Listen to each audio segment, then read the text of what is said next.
Shelby Bennett still remembers that night as if it were yesterday, the night that changed her entire life. It was November 14.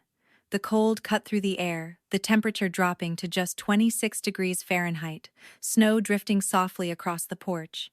She had just turned 18. In her pocket were only $42. Outside sat her old 2003 Honda Civic, its heater long since broken. And standing in front of her was her father, arms crossed, voice cold and final. "You're not worth my concern anymore. Pack your things and get out." There was no explanation, no chance to defend herself, not even a goodbye hug. Her mother stood behind him, hands trembling as she gripped a dish towel, tears streaming down her face but unable to say a single word. Her sister quietly measured the bedroom window as if the room had stopped belonging to Shelby the moment those words were spoken. That fateful night began when her father announced he would be inspecting both daughters' bedrooms. He pulled open the drawer of Shelby's desk and found a small bag containing drugs. She had never seen it before, but he refused to give her any opportunity to explain. He simply pointed toward the hallway and ordered, "Pack your things. Now." At the end of the hallway stood Jocelyn. She didn't look surprised. She only gave a brief, almost imperceptible smile. I left with my belongings stuffed into black trash bags. As I stepped out the door, Jocelyn was still holding the measuring tape, scanning my room as if I had disappeared long ago. I sat inside the 2003 Honda Civic, the heater broken and blowing nothing but icy air. The first night, I parked in a Walmart lot. Within an hour, the windshield had frozen over. I used a thin jacket to cover my legs, trying to trap whatever warmth I could. On the second night, I moved to the public library parking lot. At 3 a.m., a security guard knocked on my window and asked if I was okay. He was the first stranger to care whether I survived in 48 hours while my phone remained silent. Not a single call from my father, my mother, my sister. By the third night, my fingers had gone numb. I tried calling my father, but my number had been blocked. I called my mother, no answer. Finally, I called my best friend, Rachel Hollis. Just 32 minutes later, her mother, Diane Hollis, a nurse, pulled up. When she saw my purple lips and pale fingertips from early-stage hypothermia, she didn't ask many questions. She simply wrapped a blanket around me and said, "You're safe now." The Hollis family gave me a place to stay and, more importantly, a reason to keep going. Diane said something that changed my life. "You deserve a seat at the table without having to fight for a plate." She gave me 3 conditions: finish my GED, get a part-time job, and enroll in community college. 2 weeks after I left home, I wrote my father a 2-page handwritten letter. I swore the drugs were not mine and begged him to let me come back. 4 days later, the letter was returned, still sealed with his cold handwriting across the envelope. Returned to sender. He hadn't even bothered to read his own daughter's plea for help. While I was working as a cashier at CVS and washing dishes at a diner to pay for nursing school, my father used my savings to cover Jocelyn's tuition at art school. She turned my old bedroom into a studio, and he proudly posted on Facebook about his artist. Worse still, they spun a story for relatives that I was a drug addict who had run away with a boyfriend, but I didn't break. The fear of becoming the failure my father said I was became my fuel.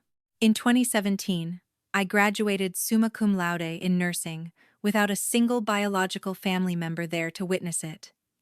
After that, I continued my education to become a nurse practitioner. In 2021, I founded the Second Chance Clinic to provide free medical care for homeless veterans. I chose them because I understand what it feels like to be abandoned by the very people who were supposed to protect you.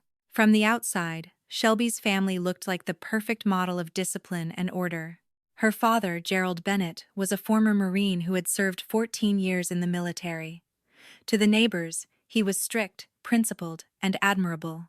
But inside that house, discipline turned into control, and strictness turned into fear.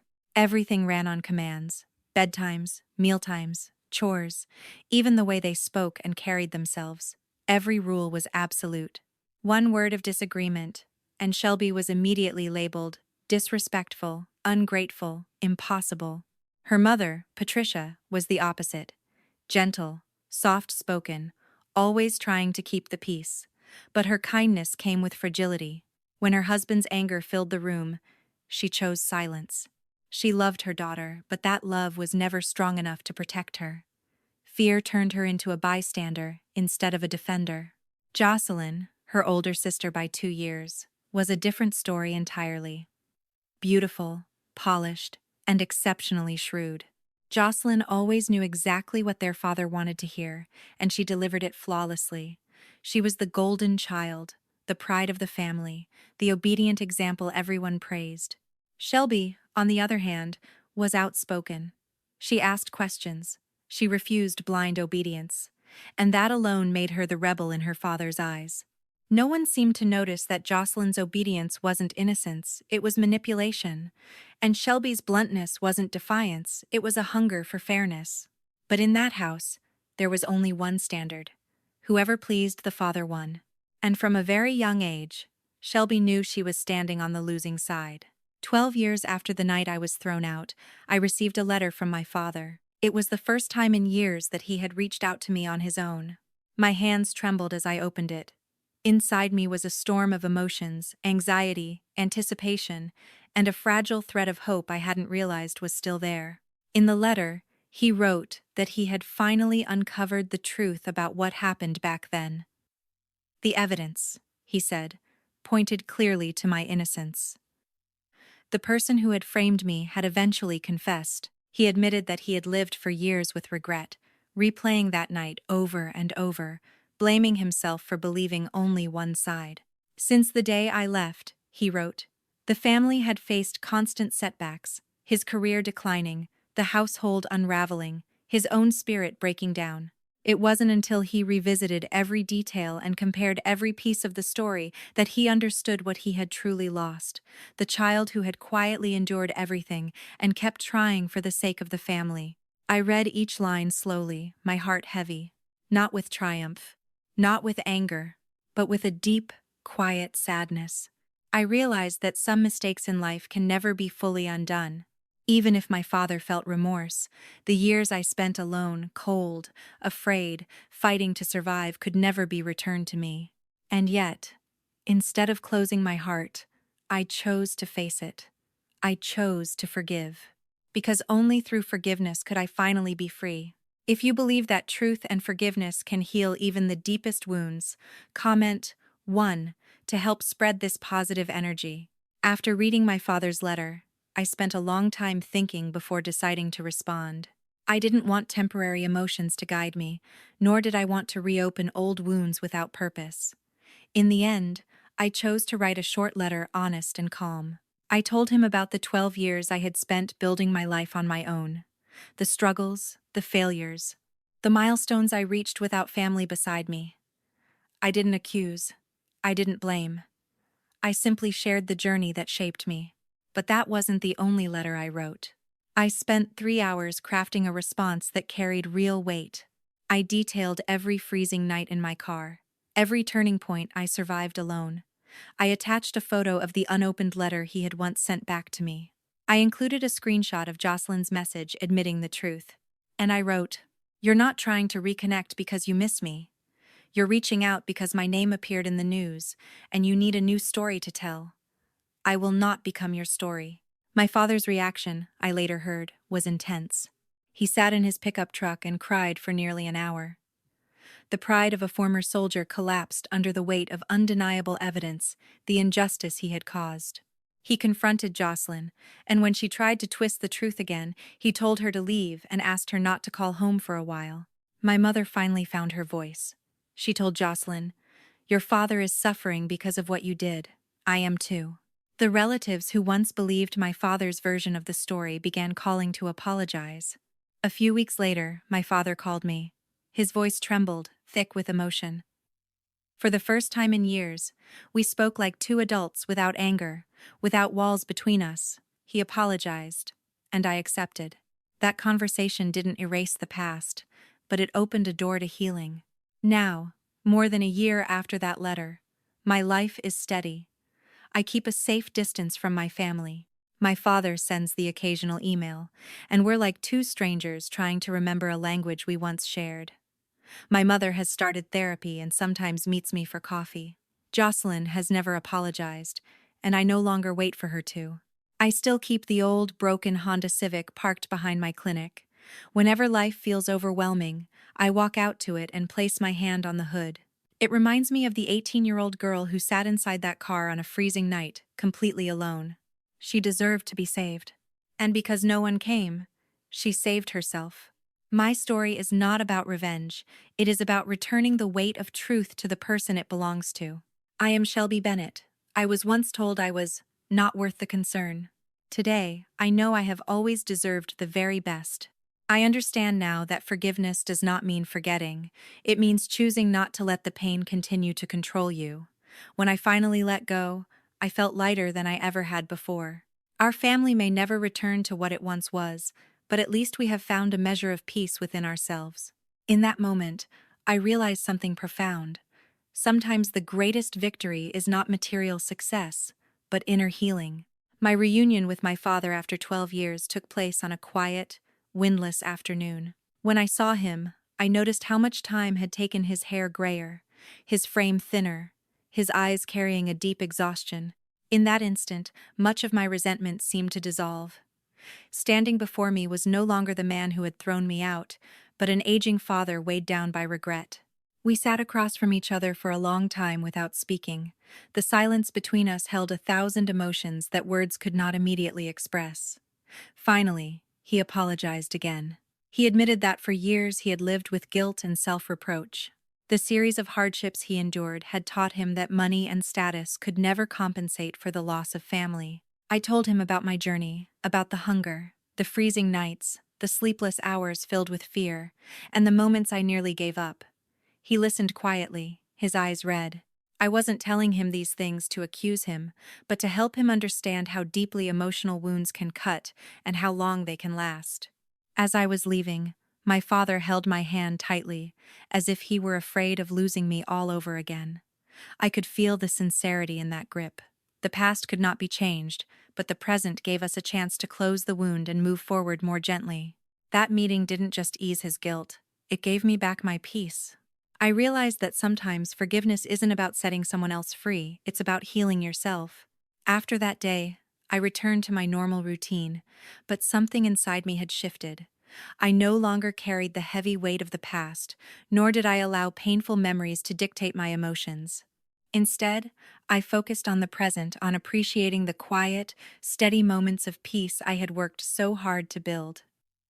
When the soul is no longer imprisoned by resentment, life looks different, softer, clearer.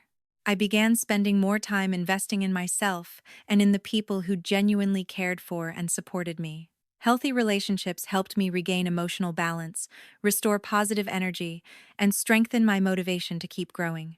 I also started volunteering, supporting young people facing difficult circumstances, young people who reminded me of myself years ago. Every story I listened to, every pair of hopeful eyes I met, reminded me of the power of empathy and compassion. Through these experiences, I came to understand that success is not measured solely by money or status. It is measured by the positive impact we have on others. When I help someone stand back up, I heal a part of myself too. Giving doesn't diminish me, it gives my life deeper meaning. Gradually, I built a new philosophy for my life. Do not let the past hold you hostage. Do not let resentment guide your path, and never stop spreading goodness.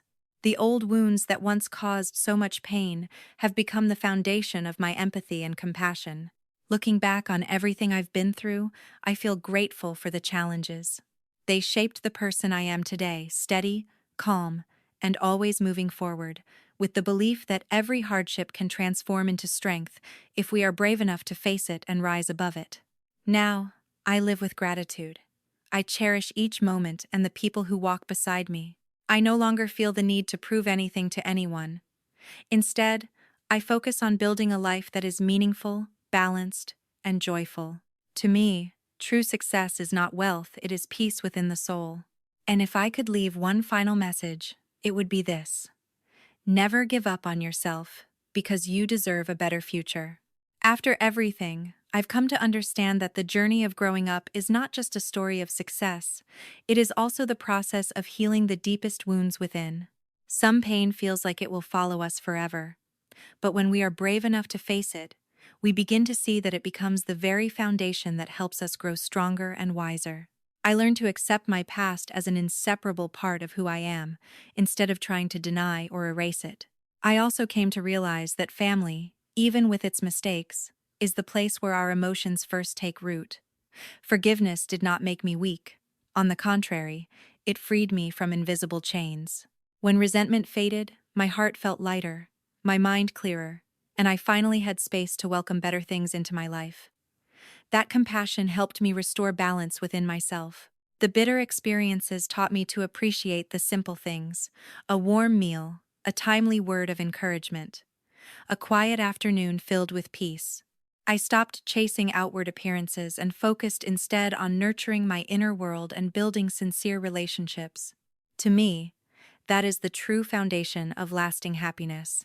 Now, when I look back at the road behind me, I feel no regret or sorrow, only gratitude. Gratitude for the challenges that shaped me, for the failures that taught me resilience, and even for the wounds that showed me how to love more deeply. Because all of it made me who I am today: strong, steady, and full of hope. Shelby Bennett still remembers that night as if it were yesterday, the night that changed her entire life. It was November 14. The cold cut through the air, the temperature dropping to just 26 degrees Fahrenheit, snow drifting softly across the porch. She had just turned 18. In her pocket were only $42. Outside sat her old 2003 Honda Civic, its heater long since broken. And standing in front of her was her father, arms crossed, voice cold and final. "You're not